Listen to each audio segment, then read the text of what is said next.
तो हाँ जी, देखो जी, ये इस लड़की की, तनीषा की जन्म कुंडली का चार्ट है। कुंडली इसकी बनी है वृष लग्न की और इसकी जो राशि है वो है कुंभ राशि। तो इसकी देखो जी, कुंडली की बात करें वैसे तकरीबन सभी ग्रह अच्छे ही हैं।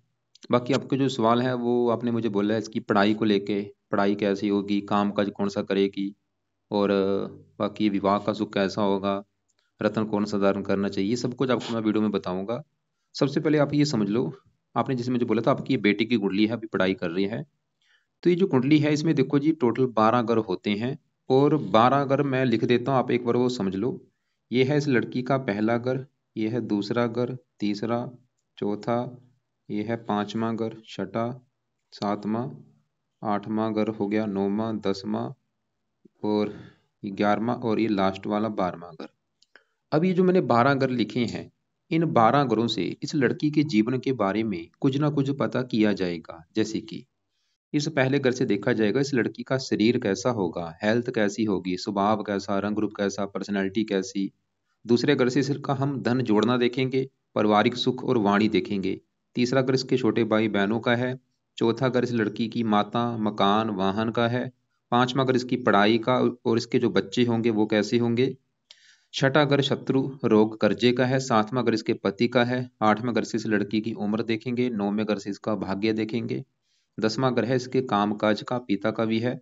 10वां ग्रह है लाभ, बड़े भाई बहन। और 12वें ग्रह से इसके खर्चे देखेंगे। तो आपने देखो जी मेरी दो बातें नोट कर लेनी है। पहली बात, जो मैंने 12 ग्रह बोले हैं वो याद कर लो। दूसरी बात, इन 12 ग्रहों से क्या कुछ देखा जाएगा वो याद कर लो। और अब आप ये देखो कि आपने देखना क्या है, वो घर देखो। जैसे कि आपका सवाल है इस लड़की के पति को लेके कि इसको पति का सुख कैसा होगा।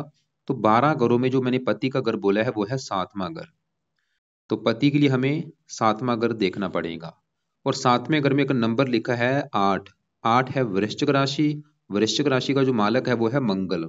तो पति के लिए हमें मंगल को देखना पड़ेगा। ऐसे ही हमने मान लो लड़की के धन जोड़ने के बारे में पता करना है, तो दूसरा ग्रह है इसके धन जोड़ने का। और दूसरे घर में नंबर है 3, जो कि है मिथुन राशि। इसका जो मालक है वो है बुध। तो धन जोड़ने के लिए हमें बुध को देखना पड़ेगा। तो मेरा देखो जी कहने का मतलब आपको समझ आ चुका है कि जो कुछ देखना है कुंडली का वो घर देखना है, और उस घर का जो मालक बना है वो मालक देखना है। तो अब देखो जी मोटा मोटा आपको बेसिक जानकारी समझ आ चुकी है। अब बात करते हैं भविष्यवाणी की। भविष्यवाणी में होता क्या है, ये जो 9 ग्रह हैं, सभी 9 ग्रहों का असर इस लड़की के जीवन के ऊपर हमेशा रहेगा। लेकिन इनका असर कई गुना बढ़ जाएगा इनकी दशा आने पर। मतलब दशा में असर बढ़ जाता है। तो सवाल है कि अभी इसके ऊपर असर किसका है बड़ा, वो है इस राहु ग्रह का। क्यों? क्योंकि राहु की इसके ऊपर चली हुई है बड़ी महादशा, बचपन से चली हुई है 8 से, और ये अभी चौथा महीना 26 में खत्म होगी। तो आप ये समझ लो इस लड़की के जीवन में जो कुछ अभी हो रहा है उसका कहीं ना कहीं कारण है राहु ग्रह। और राहु का कितना असर इसके ऊपर है, 80%। बाकी बचा 20% इसके ऊपर असर चंद्रमा का है, जिसकी चली हुई है अंतरदशा। ये 9वां महीना 23 से चली हुई है, और इस तीसरा महीना 25 में खत्म होगी। तो मैंने अभी क्या बोला कि इसके ऊपर बड़ा असर है राहु ग्रह का, दूसरा असर थोड़ा सा है चंद्रमा का, और तीसरे नंबर पे इसके ऊपर जो असर है वो है शनि की साढ़ेसती का। इसकी लाइफ में जो कुछ हो रहा है वो कारण शनि की साढ़ेसती भी है। साढ़ेसती होती 7.5 साल की, ये चली हुई है 2.5 और 1, ये पिछले 3.5 साल से ऊपर हो चुका है। क्योंकि 7.5 साल की तो अभी भी देखो जी 3-4 साल की पड़ी है। तो मैं एक बार फिर बोलता हूँ, मैंने भी क्या बोला है कि इस लड़की के जीवन में जो कुछ अभी हो रहा है उसका एक तो कारण है राहु की बड़ी महादशा, दूसरा कारण चंद्रमा की दशा है, और तीसरा कारण है शनि की साढ़ेसती। तो सबसे पहले हम राहु की महादशा की बात करेंगे कि राहु इसका है कैसा, अच्छा है या बुरा है। अगर तो अच्छा है तो अच्छे फल देगा, अगर बुरा है तो बुरे फल देगा। तो राहु यहाँ पे बैठा है कुंडली के इस 9वें घर में, और 9वें घर से देखा जाता है भाग्य।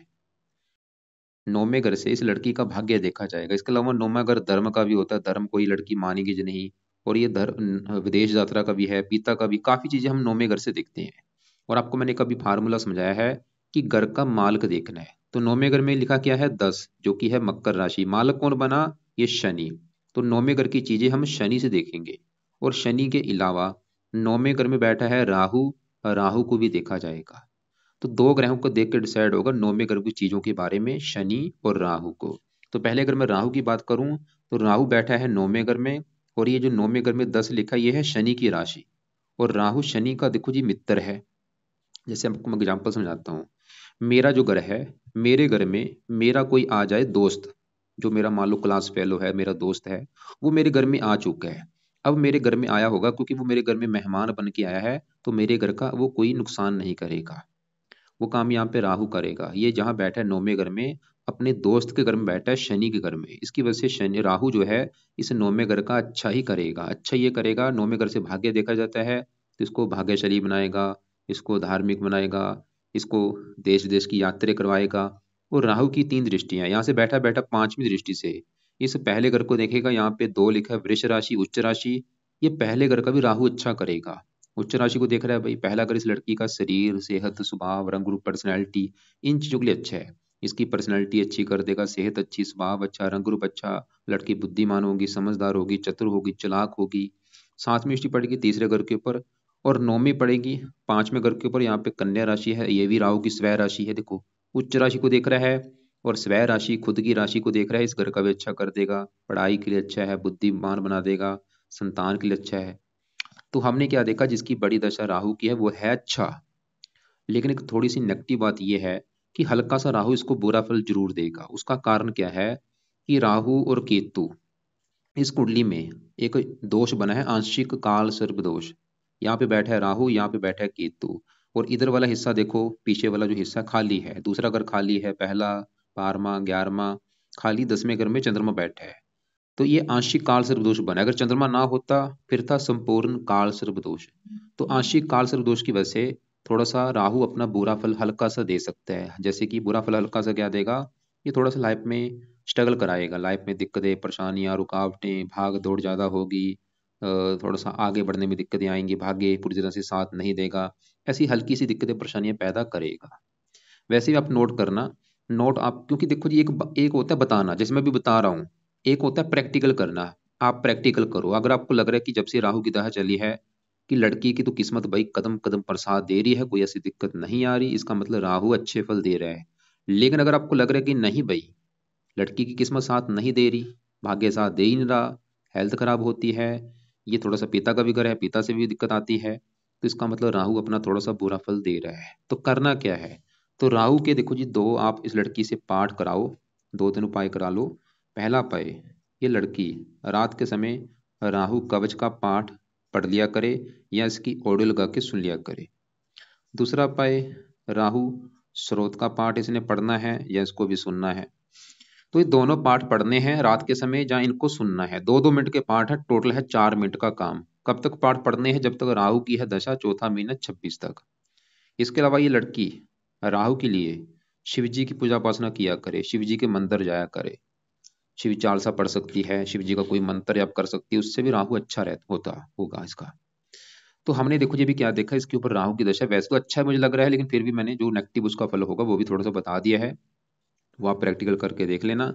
और दूसरी इसकी चल रही चंद्रमा की दशा, इसकी भी मैं बात मत करता हूँ।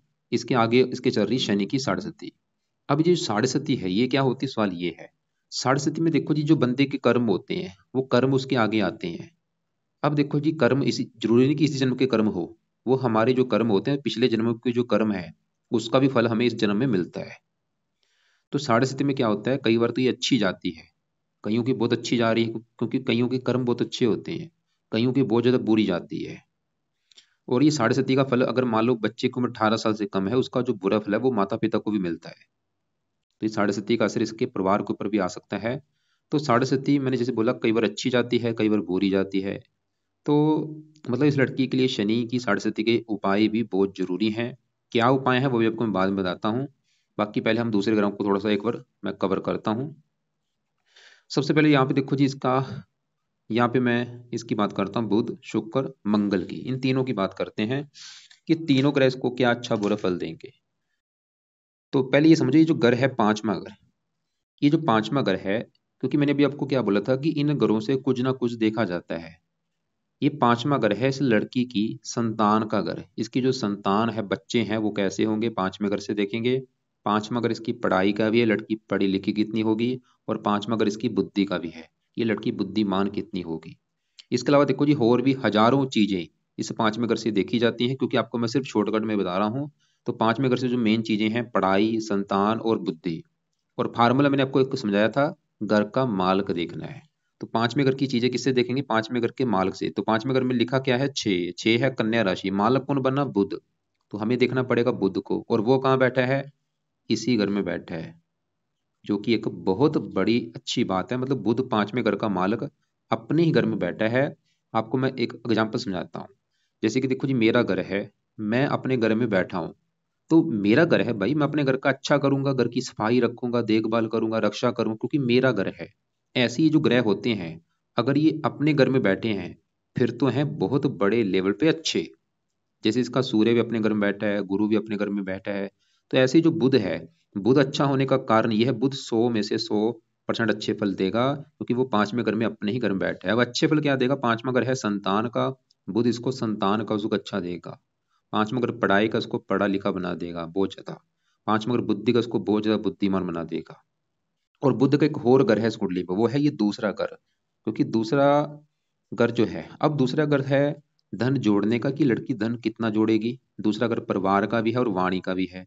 ये जो तीन चीजें हैं दूसरे घर से। और दूसरे घर में नंबर लिखा है 3, जो कि है मिथुन राशि, मालक बना बुध। अब देखो जी, जो बुध है, इस बुध के इस कुंडली में दो घर है।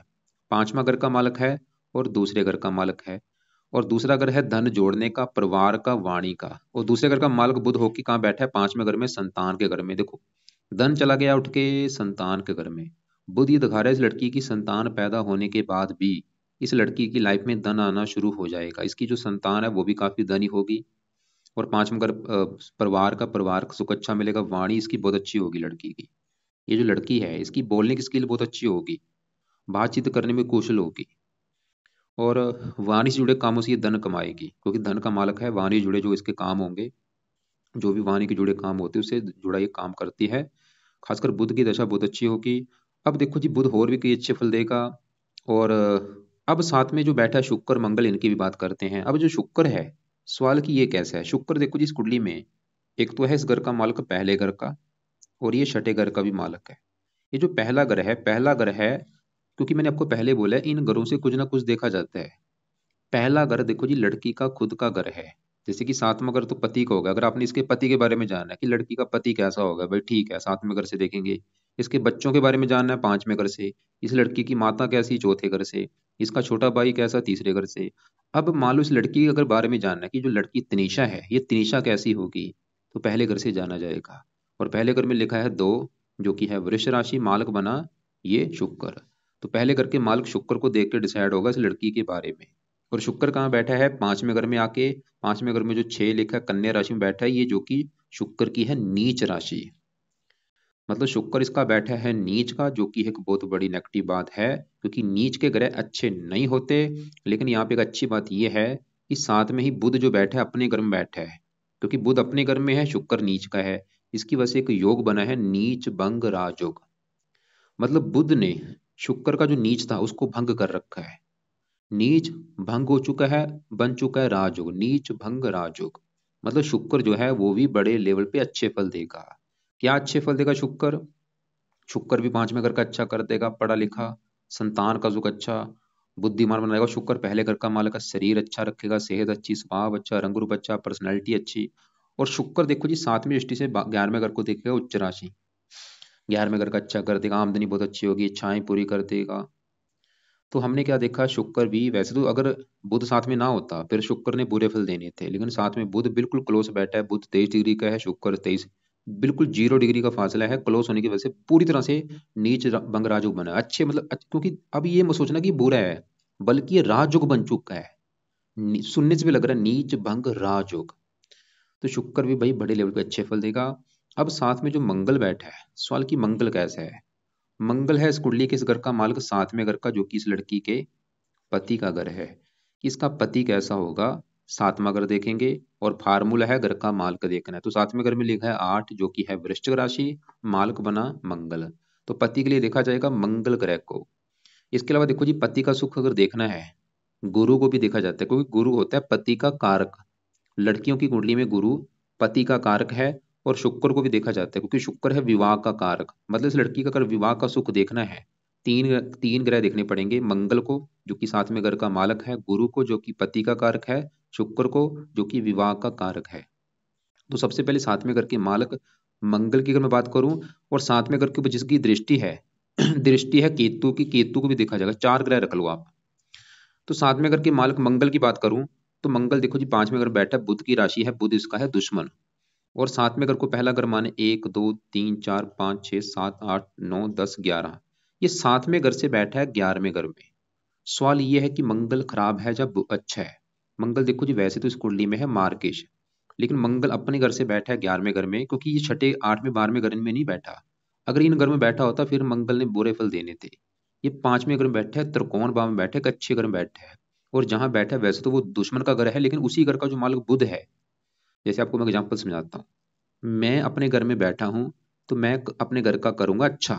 अब मेरे घर में मेरा कोई आ जाए दुश्मन, अब दुश्मन क्या करेगा, मेरे घर का करेगा नुकसान। लेकिन मैं अगर वहीं पे बैठा हूं तो मैं उसको रोकूंगा कि भाई मेरा घर है, मेरे घर का नुकसान मत करो। वो काम यहाँ पे होगा। ये पांचवें घर में जो बुध है इसी घर में बैठने की वजह से मंगल भी यहाँ पे बड़े लेवल पे अच्छे फल देगा। क्या अच्छे फल देगा, पति का सुख अच्छा मिलेगा इसको। साथ में बुध क्योंकि धन का मालक है, इसको पति से भी धन मिलेगा, ससुराल से भी धन मिलेगा। और मंगल की पांचवा घर प्रेम का होता है, ये फार्मूला होता है। पांचवा घर जो 6 लिखा है मालक है बुध, पांचवा घर प्रेम का, सातवां घर विवाह का है। जब भी इन दोनों घरों के मालिक के साथ बैठे होते हैं तो प्रेम विवाह होता है। इस लड़की का 100 में से 100% योग है, प्रेम विवाह होगा, ये पक्का कन्फर्म है। तो मंगल देखा प्रेम विवाह की भी योग दिखा रहा है, विवाह का योग अच्छा दिखा रहा है, विवाह होने के बाद भी इसको धन लाभ होगा, मंगल ही दिखा रहा है। अब देखो जी मैंने बोला था पति के लिए तीन ग्रह देखने पड़ेंगे। गुरु जो पति का कारक है वो भी अपने घर में बैठा है, वो भी दिखा रहा है कि पति का सुख अच्छा है। शुक्र वैसे तो नीच का था, लेकिन नीच में राजयोग बनने की वजह से वो भी ये दिखा रहा है कि पति का सुख अच्छा है। और सातवें घर के ऊपर केतु की दृष्टि है, ये जो 8 लिखा है ये है वृश्चिक राशि, जो कि केतु की है उच्च राशि। तो केतु भी दिखा रहा है कि विवाह का सुख अच्छा है, मतलब इसको लड़की को विवाह का सुख अच्छा मिलेगा। इसके अलावा देखो जी अगर बरीकी में देखना होता है नुमाश कुंडली देखी जाती है। इसकी अगर मैं नुमाश कुंडली की बात करूं, तो ये है इसकी नुमाश कुंडली। नुमाश कुंडली में देखा जाएगा सातवां घर, सातवें घर में 12 लिखा है, मीन राशि, गुरु मालक है, पहले घर से अपने घर को देख रहा है, गुरु भी दिखा रहा है, नुमाश कुंडली भी दिखा रही है विवाह का सुख अच्छा है।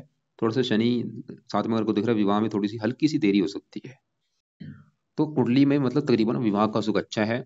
और बाकी देखो जी प्रेम विवाह के भी योग बड़े लेवल पे है। लेकिन ऐसा शास्त्रों में लिख रखा है, शुक्र जब भी पांचवें घर में बैठा होता है, अगर ऐसे लोगों का प्रेम विवाह होता है तो उनको बाद में पछताना भी पड़ता है। ये भी चीजें लिख रखी है शास्त्रों में। तो अगर ये लड़की प्रेम विवाह करती है तो पछताना भी इसको पड़ सकता है। अब आगे बढ़ते हैं, हमने इन तीनों को देखा। अब चौथे घर में बैठे शनि सूर्य की बात करते हैं कि ये कैसे हैं। पहले ये समझो ये चौथा घर है किसका। ये जो चौथा घर है ये है इस लड़की की माता का घर। इसकी जो माता है, मकान है इसका कैसा होगा, इसका वाहन कैसा होगा, भूमि जमीन जायदाद नौकर चाकर, ये चीजें इस चौथे घर से देखेंगे।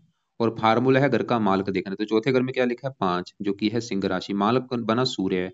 तो हमें चौथे घर के मालक सूर्य को देख कर डिसाइड होगा माता मकान वाहन के बारे में। और सूर्य कहाँ बैठा है, वो इसी घर में बैठा है। यहाँ पे भी एक अच्छी बात हो चुकी है, सूर्य इसी घर का मालिक इसी घर में बैठा है, तो अपने घर में बैठा है भाई, अपने घर का करेगा अच्छा। क्या अच्छा करेगा, माता का घर है, माता का सुख अच्छा दे देगा इसको। मकान का घर है, मकान बहुत अच्छा होगा इसके पास, वाहन अच्छा होगा इसके पास, इसकी भूमि जमीन जायदाद नौकर चाकर सभी सुख मिलेंगे। और सूर्य क्योंकि बड़ा ग्रह है, इसका मकान भी बड़ा होगा। ऐसे लोगों का मकान बड़ा होता है, मकान वाहन भूमि सभी चीजें बड़े लेवल पे मिलेंगी, सूर्य दिखा रहा है। तो सूर्य क्योंकि यहाँ पे अपने घर में बैठा है, रवि कृत राजयोग बना हुआ है पंच महापुरुष योग में से।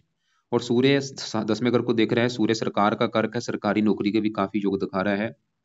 ये लड़की जहाँ तो सरकारी नौकरी में जाएगी या सरकार से इसको कोई ना कोई फायदा जरूर होगा। तो हमने क्या देखा, सूर्य इसका अच्छा। अब देखो जी साथ में जो शनि बैठा है, क्योंकि शनि को भी देखना पड़ेगा, वो भी इस चौथे घर में बैठा है। चौथे घर का मालिक सूर्य है, तो इस घर का कर रहा है अच्छा कि माता मकान वाहन का सुख अच्छा है। लेकिन इस चौथे घर में जो शनि बैठा है वो है शनि, जो शनि है ये सूर्य घर में बैठा है, सूर्य को अपना दुश्मन मानता है। तो शनि थोड़ा सा इस चौथे घर की करेगा हानि। मतलब शनि चौथे घर की हानि क्या करेगा, ये थोड़ा सा चौथे घर को खराब करेगा। चौथा घर किसका है, माता का। तो थोड़ा सा माता का बीमार होना या माता से मनमुटाव लड़ाई झगड़े होना, ऐसी दिक्कतें पैदा करेगा। चौथा घर मकान का है, मकान संबंधी दिक्कतें पैदा करता है, वाहन को लेकर दिक्कतें पैदा करेगा, भूमि जमीन जायदाद नौकर चाकर इन संबंधी ये शनि दिक्कतें पैदा करेगा। थोड़ा सा हल्का सा करेगा, खासकर अपनी दशा में। और चौथा अगर जन्मभूमि का, जन्मभूमि से कई बार दूर भी लेके जाता है, जन्मभूमि पे टिकने नहीं देता। और शनि का जो अपना घर है, अब देखो ये मत सोचना कि शनि इसका खराब है, ये जो बुरे फल बोले ये है बुरे फल, लेकिन शनि अच्छे फल भी देगा। अच्छे फल क्या है? शनि इस कुंडली में इस घर का मालक है 10वें घर का, और 10वें घर में क्या लिखा है? 11, जो कि है कुंभ राशि। मालक कौन बना? शनि। तो शनि 10वें घर का मालक है। 10वें घर से देखा जाएगा इस लड़की का कामकाज, पिता, सरकार और मान प्रतिष्ठा। तो 10वें घर की चीजें किससे देखेंगे? शनि से, जो कि बैठा है चौथे घर में और 7वीं दृष्टि से अपने घर को देख रहा है, 10वें घर को। तो शनि करेगा 10वें घर का अच्छा। मतलब शनि जो है वो काम काज के लिए वैसे अच्छा है, पिता के लिए अच्छा है, सरकार के लिए अच्छा है, मान प्रतिष्ठा के लिए अच्छा है, लेकिन थोड़ा सा माता मकान वाहन के लिए अच्छा नहीं है। और शनि की तीसरी दृष्टि पड़ेगी छठे घर के ऊपर, उच्च राशि है, ये ननिहाल के लिए भी अच्छा है, मामा के लिए अच्छा है। सात दस 10वीं दृष्टि पड़ेगी पहले घर के ऊपर, मित्र राशि है, लगन का अच्छा कर देगा, भाग्यशाली बनाएगा, धार्मिक। लेकिन शनि देखो जी, जो अच्छे फल भी मैंने बोले हैं वो अच्छे फलों में कमी आएगी, वो अच्छे फल ज्यादा नहीं मिल पाए, क्योंकि शनि अस्त भी होके बैठा है, मृत अवस्था में बैठा है। और यहाँ पे ये दोष भी बनता है, जब भी शनि सूर्य एक साथ बैठते हैं इसे कहते हैं आंशिक पित्तर दोष। ये भी लाइफ में थोड़ा सा स्ट्रगल कराता है, दिक्कतें परेशानियां। शनि पुत्र है, सूर्य पिता है, कई बार पिता पुत्र में बनती नहीं, इसके पिता से थोड़ा सा मनमुटाव हो सकता है। तो शनि के उपाय इस लड़की के लिए बहुत बड़े लेवल पे जरूरी है, क्योंकि शनि इस 9वें घर का भी मालक है, जहाँ ये राहु बैठा है, भाग्यश भी है ये। थोड़ा सा भाग्य संबंधी भी दिक्कतें पैदा करेगा लाइफ में, भाग्य पूरी तरह से साथ नहीं देगा। अब यहाँ पे देखो जी, आप एक पेन लो, एक कॉपी लो, उसमें लिख लो। उसमें ये लिखो कि अगर तनिषा जो है ये शनि ग्रह के उपाय करेगी तो इसको जीवन में फायदे क्या होंगे। नीचे आंसर में लिखो, पहला जो उपाय, पहला इसको जो फायदा होगा, इसको शनि की साढ़े सती का बुरा फल नहीं मिलेगा। दूसरा फायदा ये होगा कि शनि चौथे घर की हानि नहीं करेगा, माता संबंधी दिक्कत नहीं पैदा करेगा, मकान वाहन को लेकर दिक्कतें नहीं पैदा करेगा। शनि को सही कर लिया, काम काज का सुख अच्छा हो जाएगा, भाग्य साथ देना शुरू हो जाएगा, मान प्रतिष्ठा अच्छी मिलेगी, और भी हजारों फायदे होंगे। और जो आंशिक पित्तर दोष बना वो भी खत्म होगा। अब ये भी लिखो कि शनि के क्या उपाय करने हैं, नीचे आंसर में लिखो। पहला जो शनि का उपाय है इस लड़की ने जो करना है वो है, ये शनि चालीसा का पाठ रात को पढ़ लिया करे, या इसकी ऑडियो गा के सुन लिया करे। लंबे समय ये पाठ छोड़ना नहीं, इस लड़की ने करते रहना 5-10 साल तक, जब तक ये काम जब नहीं हो जाती। दूसरा उपाय, हर शनिवार को शनि मंदिर माथा टेकने जाया करे। और जब वहां पे माथा टेकने जाएगी वहां पे प्रार्थना करनी है कि आपकी, मैं मंदिर इसलिए आई हूँ क्योंकि आपकी जो साढ़े सती है उसका बुरा फल मुझे ना मिले, और वैसे भी आपकी कृपा दृष्टि बनी रहे। शनि का दान नहीं करना, खाली वहां पे पैसे का माथा टेक सकती है। तो ये शनि के दो उपाय लड़की अगर करती है, शनि के अच्छे फल बढ़ेंगे, जो बुरे फल है वो कम हो जाएंगे। वैसे यहाँ पे जो नीलम रत्न भी इसका धारण, वैसे क्योंकि नीलम धारण करने से क्या होगा, इसके बुरे फल भी बढ़ जाएंगे। रत्न क्या करता है? पावर को बढ़ाता है, बुरे फल ये बढ़ेंगे, चौथे घर की हानि ज्यादा कर देगा, अच्छे बल भी बढ़ जाएंगे। तो यहाँ पे नीलम दान नहीं करना, खाली ये जो उपाय है ये इससे करवाए जाए। बाकी सूर्य के उपाय नहीं कराने, सूर्य को जल कभी नहीं देना, सूर्य का दान नहीं करना। अब यहाँ पे कुछ तीनों ग्रहों को हम देख चुके हैं, ये दोनों को भी देख चुके हैं, राहु देख चुके हैं। गुरु की सबसे बड़ी बात है अभी गुरु की जो आने वाली दशा, क्योंकि राहु की दशा भी खत्म हो जाएगी। यहाँ पे देखो, बचपन से चली है राहु की दशा, चौथा महीना 26 में खत्म होगी। उसके बाद चलेगी बृहस्पति की दशा, चौथा महीना 26 लेके 42 तक। सवाल की जो बृहस्पति है यानी कि गुरु ग्रह जो है वो कैसा है। तो गुरु की अगर मैं बात करूं, गुरु यहाँ पे बैठा है 8वें घर में। ये जो 8वां घर है, इस घर से आयु देखी जाती है, मृत्यु, मृत्यु, कष्ट, लंबी बीमारी, दुर्घटना, गुप्त रोग, गुप्त विद्या। ये घर अच्छा वैसे नहीं होता, लेकिन 8वें घर में जो 9 लिखा है ये है धनु राशि, इसका जो मालक है गुरु है, जो कि इसी घर में बैठा है। मतलब जो गुरु है 8वें घर में बैठा है, अपने घर में बैठा है, इसकी वजह से सरल नामक विपरीत राजयोग बनने की वजह से गुरु बड़े लेवल पे अच्छे फल ही देगा। क्या अच्छे फल देगा? एक तो 8वां घर उम्र के, इसकी उम्र काफी कर देगा लंबी। 8वां गुप्त विद्या का, इसको गुप्त विद्या का जानकार भी बनाएगा, धार्मिक बनाएगा, परोपकारी बनाएगा, धार्मिक कामों में रुचि पैदा करेगा। और गुरु का एक और घर है, ये 11वां घर, जो कि है लाभ का घर। लाभ, आमदनी, इच्छा पूर्ति, बड़े भाई बहन। इस 11वें घर से, 11वें घर में देखो जी 12 लिखा है, 12 है मीन राशि, मालक बना गुरु। और ये विदेश का भी घर है, आमदनी चलेगी विदेश के घर में। ये लड़की अपनी आमदन के लिए, इच्छाएं पूरी के लिए ये विदेश भी जाएगी, घर से इसको दूर भी जाना पड़ेगा, और वहां पे फायदा भी होगा। गुरु 7वीं दृष्टि दूसरे घर को देखेगा, धनी भी बना देगा। चौथे घर को देखा मित्र राशि, मकान वाहन के लिए अच्छा है। 12वें घर को देखा मित्र राशि है। गुरु, जो भी गुरु की दशा चलेगी वो समय इसका काफी अच्छा होगा, लेकिन गुरु की दशा में इसने कुछ उपाय करने हैं। जब गुरु की चलेगी दशा, क्या उपाय करने हैं उस समय इसने, आप लिख लो। गुरु कवच का पाठ पढ़ना है गुरु की दशा में, गुरु स्रोत का पाठ पढ़ना है, और तीसरे नंबर पे गुरुवार का व्रत रखा करे, कथा करे। तो 3 उपाय करने हैं गुरु की दशा में। गुरु का दान पीले रंग का नहीं करना। बस ये 3 उपाय करने हैं गुरु की दशा में, अभी नहीं करने। केतु की बात करूं थोड़ा सा, तीसरे घर में चंद्रमा की राशि है, कान का रोग कई बार देता है, छोटे भाई बहनों संबंधी दिक्कतें पैदा करता है, इसके लिए कुत्तों को रोटी लड़की डाल सकती है। चंद्रमा की बात करूं तीसरे घर का मालक है, 11वें घर में शनि की राशि। वैसे तो थोड़ा सा पिता से मनमुटाव भी कराता है ये कई बार, लेकिन अच्छे बल भी देगा, काम काज के लिए अच्छा है, खुद की मेहनत का पेपर अपना काम का सेट करेगी लड़की। तो यह है इसकी कुंडली का फलादेश। सूर्य बड़े लेवल पे अच्छा है, बुध अच्छा है, शुक्र भी नीच भंग राजयोग वैसे अच्छा हो चुका है, मंगल अच्छा है, और गुरु बहुत अच्छा है, चंद्रमा भी ठीक ठाक है, अच्छा है। शनि कई प्रकार के अच्छे, वाले थोड़ा सा चौथे घर की हानि करेगा। बाकी देखो जी, कुंडली तकरीबन अच्छी है, मतलब इसको पति का सुख अच्छा मिलेगा, संतान का सुख अच्छा, पढ़ा लिखा, कन्या लड़कियां ज्यादा होने की योग है, पुत्र कम हो सकता है, लड़कियां ज्यादा हो सकती हैं। और लड़की पहली, इसकी जब पहली संतान होगी उसके बाद भी इसकी लाइफ में धन आना शुरू हो जाएगा, किस्मत चमक जाएगी, मकान वन का सुख अच्छा है। तो उपाय जो इसके लिए देखो जी जरूरी है, एक बार फिर रिपीट करता हूँ। एक तो मैंने बोला है जब तक राहु की दशा है तब तक ये लड़की राहु कवच का पाठ और स्रोत का पाठ दोनों पाठ पढ़ने हैं, जिनकी ऑडियो लगा के रात को सुना करे। शिव जी की पूजा उपासना करे, माता दुर्गा जी की भी पूजा उपासना कर सकती है। और शनि चालीसा का पाठ रात को पढ़ना ही पढ़ना है, चाहे इनको सुन लिया करे। और शनि मंदिर हर शनिवार को माथा टेकने जाना ही जाना है। और जब गुरु की दशा स्टार्ट होगी उस समय गुरु कवच का पाठ, स्रोत का पाठ पढ़ना है। और गुरुवार का व्रत रखा करे, कथा करे गुरु की दशा में। दान गुरु का नहीं करना। दान देखो जी, एक तो इसने सूर्य का दान नहीं करना, बुध का दान। दान अगर सवाल की किसका करना है, दान अभी जब तक राहु की दशा है, ये राहु का एक दान है सतनाजा, 7 प्रकार के अनाज हैं वो दान पंछियों को कर सकती है। इसके अलावा ये दान एक मंगल का मंगलवार के दिन कर दिया करे। तो एक तो मैंने राहु का सतनाजा बोला है, और हर मंगलवार के दिन मंगल की वस्तुएं लेके उनका दान, लाल रंग की वस्तुएं लेके मंगलवार को कर दिया करे। और एक इसने केतु के लिए कुत्तों को रोटी डाल दिया करे। बाकी रत्न की अगर मैं बात करूं, रत्न इस लड़की ने बुध का पन्ना करना है, शुक्र का रत्न धारण नहीं करना, मंगल का नहीं करना, सूर्य का नहीं करना, चंद्रमा राहु गुरु इनके करने नहीं करने। शनि का नीलम करने से अच्छे फल भी मिलेंगे, बुरे फल भी मिलेंगे। अच्छे फल ये है कि काम काज के लिए बहुत अच्छा होगा, और भी भाग्य भी थोड़ा साथ देगा, लेकिन ये माता मकान संबंधी दिक्कतें पैदा करेगा शनि नीलम धारण करने से। तो बुध का खाली पन्ना कर ले, जो कि लेफ्ट हैंड की, इसे छोटी उंगली में धारण करना है चांदी में जड़वा के। और ये रत्न वजन के बराबर होगा। अगर लड़की का वेट है 50 किलो, तो 5.25 रत्ती का पन्ना ले ले। और अगर 60 किलो है तो 6.25 रत्ती का पन्ना लेके चांदी में जड़वा के, शुक्ल पक्ष के पहले बुधवार को सुबह के टाइम, सुबह 7:15 हो या 8:15 हो या 9:15 बजे, इसको धारण कर लेना है। धारण करने से पहले कच्चे दूध में गंगा जल में धो के धारण कर ले। कौन से कपड़े कम यूज करने हैं, नीले कपड़े जब तक राहु की दशा है कम यूज किया करे। बाकी देखो जी, हरे ज्यादा पहन सकती है, हरे हो गया, सभी कपड़े पहन सकती है, बस नीले कपड़े कम यूज किया करे।